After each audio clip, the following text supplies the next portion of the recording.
Welcome to Backwoods University. Today's class is going to be on how to begin fishing.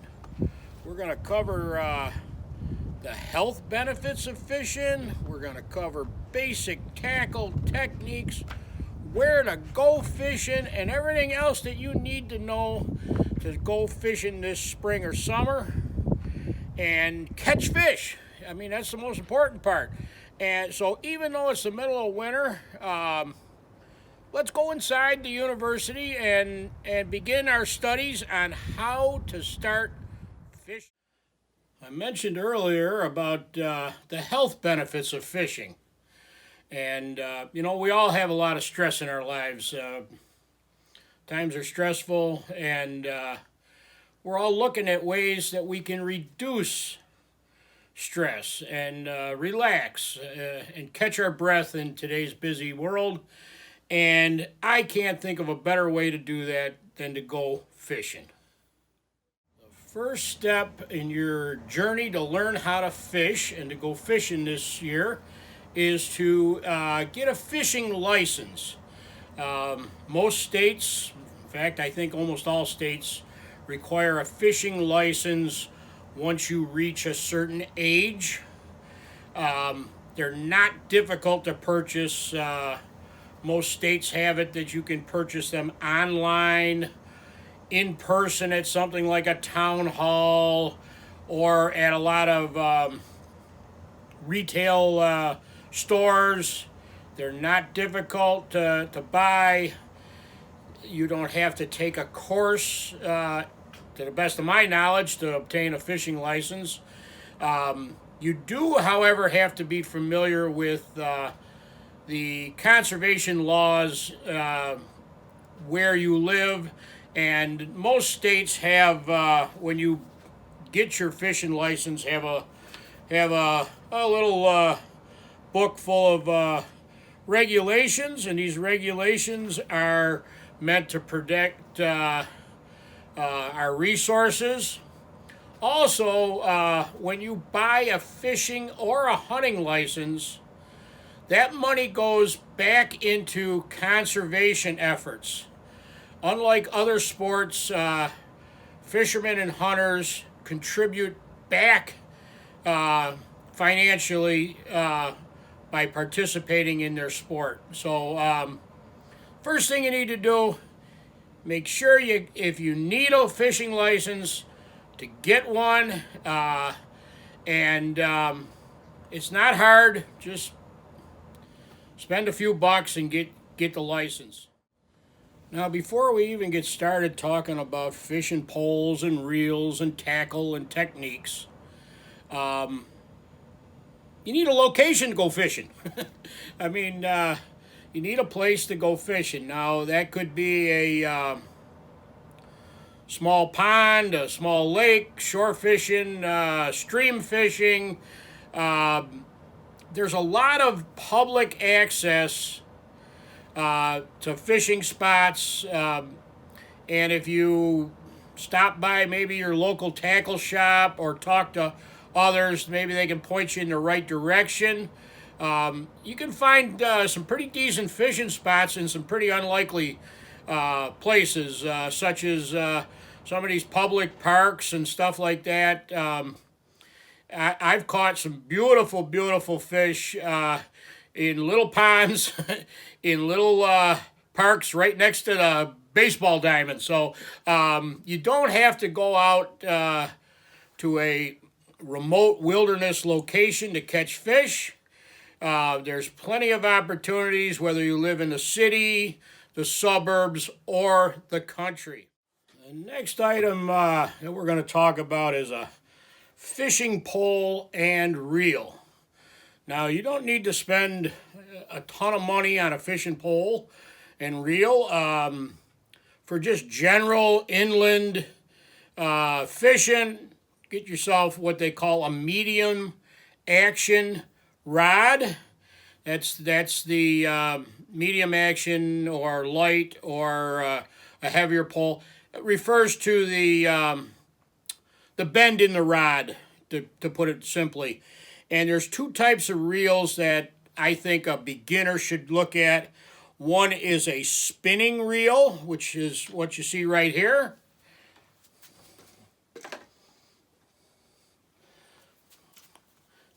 The other is what they call a spin cast reel.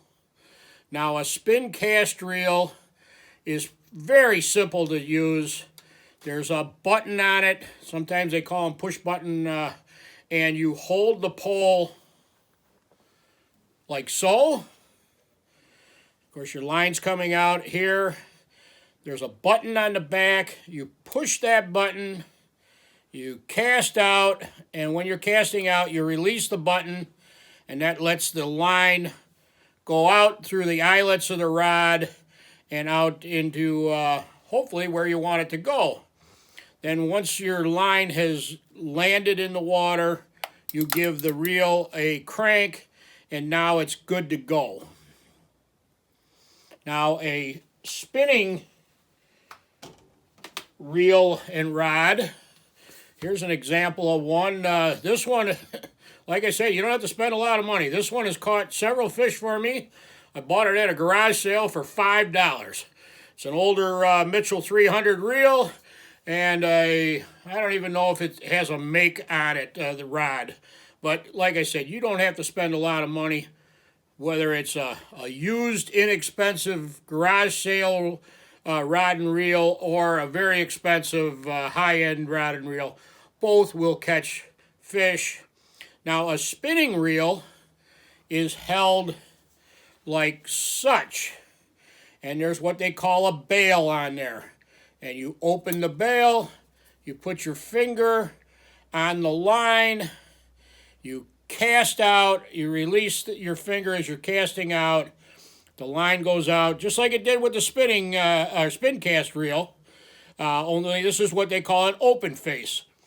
Once it lands, give the handle a turn, the bail will close, and now you're good to go.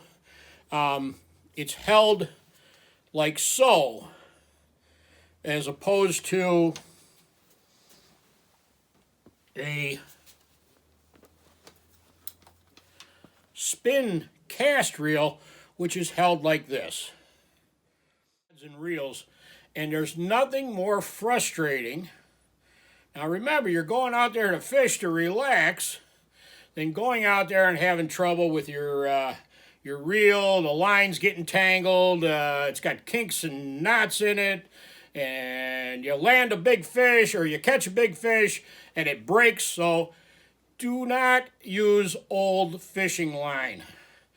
Replace the line. I try to do it once a year, sometimes more often, depending on how often I'm going out fishing. For general purposes, I would say I'd recommend a 8-pound test or less. Now, by test, what that is that's the breaking point of the line. So they measure it in pounds. So 8 pounds would be stronger than, say, 6 or 4 pounds. But I think just a good general line to use would be about an 8-pound test line. And like I said, don't frustrate yourself and use old line. Change it. If you don't know how to change the line on your reel, find a local tackle shop. They'll do it for you. Very inexpensive, and it's well worth the money to change the line on your fishing. One of the most simple setups for catching fish is using live bait. Live bait, most times, and I'm going to probably get in trouble for saying this, but most times live bait will catch more fish than artificial lures. At least that's my findings. Now, for live bait, you can use worms. Everybody's got access to, so if they got access to a piece of dirt, they got access to worms. You go out on a rainy summer night out with a flashlight, and you can pick up all kinds of night crawlers for free. You dig it in the garden, you find some worms. You got those for free. Roll over a log or a rock, more than likely, if it's not too dry, you'll find worms. Worms are a great bait, but there's other things you can use live bait fishing. You can use crayfish. You can use minnows and shiners, which I find absolutely deadly. Leeches, grubs. If you have a local tackle shop, they can help you out with live bait. You need a bucket to carry something like the minnows or shiners, and a little aerator for it to keep them alive. But live bait is a great way to catch your first fish.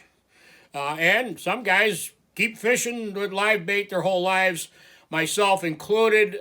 There's nothing, at least in my mind, more magical than sitting by a lake and you got your bobber out there and you're daydreaming, and all of a sudden that bobber goes under and you got a hit.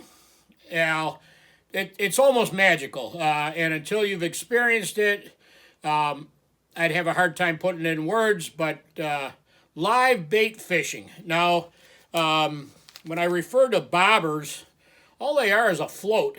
They have ones that clip on your line, and then they have ones that slip through your line, and there's a little stop on them. They both have pluses and minuses to them, but that bobber is floating on top of the water. There's a amount of line, and then there is a hook tied to it with your bait on it. And if you need a little extra weight to get your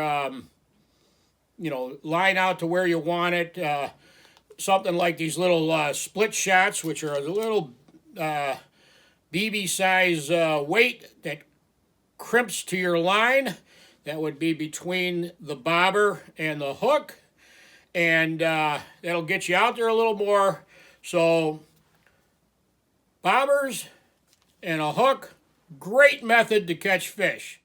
Another way to rig up live bait is with what they call a sinker. And this is a little weight, has a little eyelet on the top here. I don't know if you can see it here. And that is tied to the bottom of your line, and then up however far off the bottom of the lake or river you want your bait to be, you would tie a hook to a little leader. And you cast that out, and when it sinks down to the bottom, you put a little tension on it and prop up your rod, and like a forked stick or something like that would work. And there's just a little bit of tension on it, so when that fish bites, you got to watch your rod tip, and it'll go, and you got a bite. So it's another option for rigging up live bait. A couple of handy tools to have is some sort of little clippers or whatever to cut your line. These are kind of cool. They you can clip on, and they got a little retractable string, and then either like a needle nose pliers or something like this to extract the hook. So a couple little tools that you may want to pick up. The alternative to live bait is what they call artificial lures, and one of the very best, in my opinion, is a very old lure. They're still making these. It's a French spinner, and they come in different style blades, different sizes. Some of them have something like squirrel hair or such on the tail, for a tail. How it works is this little blade spins, cast it out, you reel it in, and that little blade spins and flashes. And these French spinners have caught more fish than I think any other type of lure in history. A lot of lot of trophy fish have been caught on what they call spinners. And how it's rigged up is what they call, and I can't show you because they're pretty small, a snap swivel, and that's just a little swivel that keeps your line from twisting as the spinner spins around. You tie that on the end of your line. It's got a little snap hook on it. You snap it on the eyelet of the lure, and you're good to go. Fish to bite. There are literally thousands of different types of fishing lures out there. And every fisherman, of course, is looking for that secret lure that will catch fish all the time and usually acquires a tackle box full of lures. There's different options. You can fish with something like this soft bait, plastic worm. Here's a example of a floating plug. This one's called a jitterbug. And here is another example of this is a diving plug. Like I said, there are all sorts of lures. And as you progress in your journey to become a fisherman, you may start acquiring more and more tackle, more and more lures. So what you're going to need is you're going to need some sort of a way of carrying all that, and that's basically called a tackle box. And you can get small ones, pretty inexpensive. You can get ones that will fit in your pocket and just carry a few lures. You can get great big ones. You can get soft-sided ones with a strap. There's all sorts of ways of carrying your tackle. And to tell you the truth, you don't even need a tackle box. A bucket with some stuff in it will work also. So there you have it. There's some different options on how to get started fishing. So good luck on your journey to become a fisherman. Don't give up if the first time you go out you don't catch a fish. Takes a little time, and the best tip I could give anybody is to find a good location, a location where there's fish, and you keep at it, and you're going to catch fish, and you're going to enjoy yourself, and you're going to start a lifelong hobby that you can enjoy well into your senior years. So everybody, thanks for stopping by the university today. I hope this class might have sparked a little interest in some of you who have never gone fishing to give it a try. So until next time, thanks for watching and take care, everybody.